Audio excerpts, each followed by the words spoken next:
सामने रख दिया। अब जरा आते हैं अहम खबर की, और खबर गुर्बत की करते हैं, गरीबों की करते हैं। और गरीबों के लिए एक प्रोग्राम सरकार ने हाथ में लिया, कहा कि जो बेघर है उनको घर बना दिए जाएंगे। और उसके लिए बाज़ाब्ता तौर पर वजीर आज़म की सरबराही में मीटिंग हुई और तमाम रियासतों के लिए एलोकेशंस दिए गए और हर बार फोटो सेशंस भी हुए।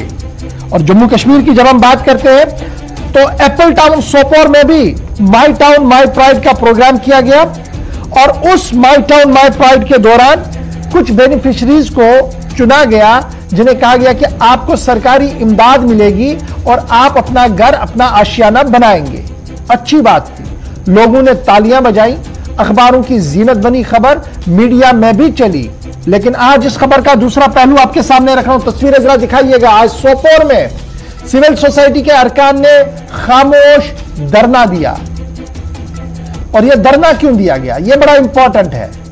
इस प्रोग्राम के खिलाफ धरना नहीं था, इस पॉलिसी के खिलाफ धरना नहीं था, धरना स्टेट एडमिनिस्ट्रेशन की बेरुखी के खिलाफ था। स्टेट एडमिनिस्ट्रेशन ने जिस तरीके से इन कमजोरों, इन गरीबों को मजाक बना के रख दिया था, इसलिए आज यह एहतजाज था। एक प्लास्टिक चेक होता है ना, जो शो ऑफ चेक होती है, जनाब आपने इतने करोड़ रुपए जीते, और वो बड़ी चेक एक थमा दी जाती है, प्लास्टिक चेक जिसे आप कहते हैं कश्मीरी में। इन सभी बेनिफिशरीज को वो दिए गए और 3 साल के वक्फे के बाद भी आज तक वो पैसा इन्हें दिया नहीं गया। इंतजामिया से पूछ रहे हैं तो आजकल का जवाब आ रहा है। और तंग आमद व जंग आमद का मामला ही था कि आज सिविल सोसाइटी और मारूफ ताजिर की सरबराही में एप्पल टाउन के इलाके के अंदर, सोपोर के अंदर धरना प्रदर्शन हुआ। सीधे एप्पल टाउन सोपोर चलेंगे, जहां पर जावेद साहब हमारे साथ ज्वाइन कर चुके हैं जी। इनके पास चलते हैं, इनसे जरा लाइव लेने की कोशिश करते हैं कि मामला है क्या। जावेद साहब बहुत शुक्रिया जी ज्वाइन करने के लिए। माई टाउन माई प्राइड अच्छी पहल थी, लेकिन सोपोर आते आते माई टाउन माई प्राइड दम तोड़ दिया, क्यों, क्या वजह है? बिल्कुल गवर साहब, शुक्रगुजार हूं मैं आपका, क्योंकि जिस दिन माई टाउन माई प्राउड यहां पे आ गया तो हमें तो ये ख्वाब लग गया कि जो हमारे ऑनरेबल प्राइम मिनिस्टर का ख्वाब है कि खुले आसमान के तले कोई सोएगा नहीं। लेकिन हमारे जो गरीब लोग हैं सोपोर के, उन्होंने उस वक्त ख्वाब देखा कि अब हम भी दो कमरों वाला मकान बनाएंगे।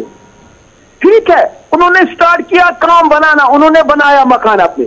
लेकिन मुझे पता नहीं चल रहा है कि कौन सी खता उन्होंने की है कि उन्होंने वो 2 कमरे अपने बनाए, क्योंकि आज की डेट में भी उनको पैसा नहीं मिल रहा है।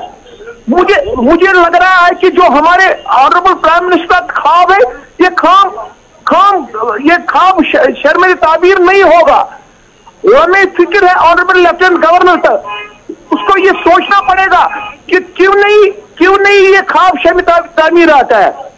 मुझे लग रहा है कि इमीडिएट जो हमारे प्रिंसिपल सेक्रेटरी धीरज गुप्ता साहब है, लेफ्टिनेंट गवर्नर साहब, उसको डायरेक्ट करना चाहिए सोपोर के लोगों को मिलना चाहिए कि उनको ये क्यों नहीं मिल रहा है। क्योंकि गवर्नर साहब आपको पता है कि फाइनेंशियल ईयर अब खत्म होने वाला है, हमारे पास 4.5 करोड़ रुपया इस वक्त अकाउंट में जमा है, लेकिन क्यों गरीब लोगों को नहीं दिया जा रहा है वो पैसा, हम उससे बेखबर है।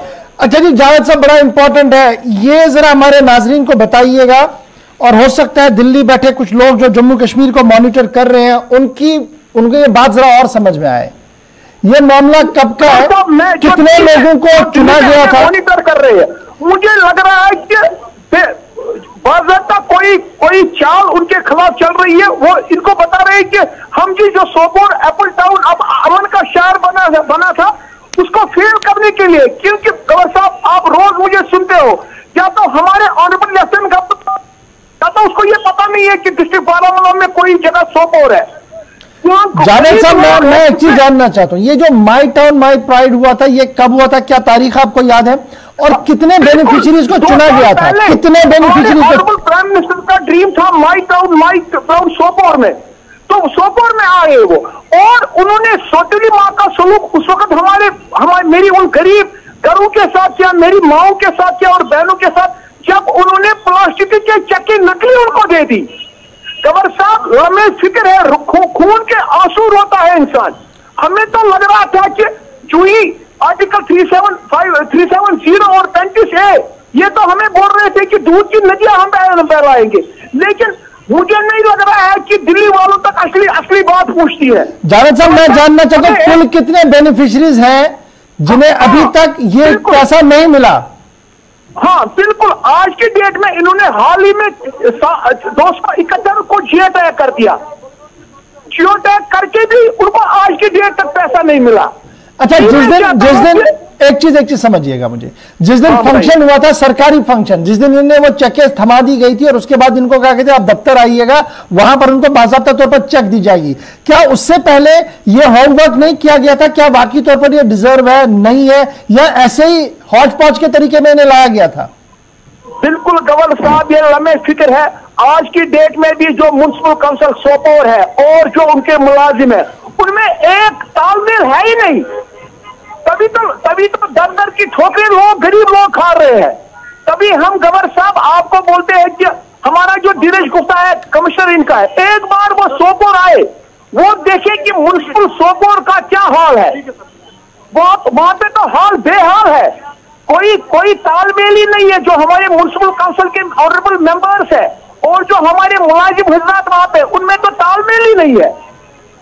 चलिए, बहुत शुक्रिया जी हमारे साथ ज्वाइन करने के लिए। ये जावेद साहब थे जो आज सुबह से भूख हड़ताल पर थे, धरने पर थे, और एहतजाजी भूख हड़ताल सिर्फ इसलिए कर रहे थे कि वजीर आज़म साहब ने एक अच्छा ख्वाब देखा, एक अच्छी प्लानिंग लेकर आए कि हर बेघर को घर मिले, हर गरीब को कम से कम 2 कमरे मिले जहां पर वो रुक सके, उसके ऊपर छत हो। लेकिन जम्मू कश्मीर आते आते प्रोग्राम और पॉलिसी और इंप्लीमेंटेशन की बात जब आती है तो ये सारी चीजें दम तोड़ देती हैं।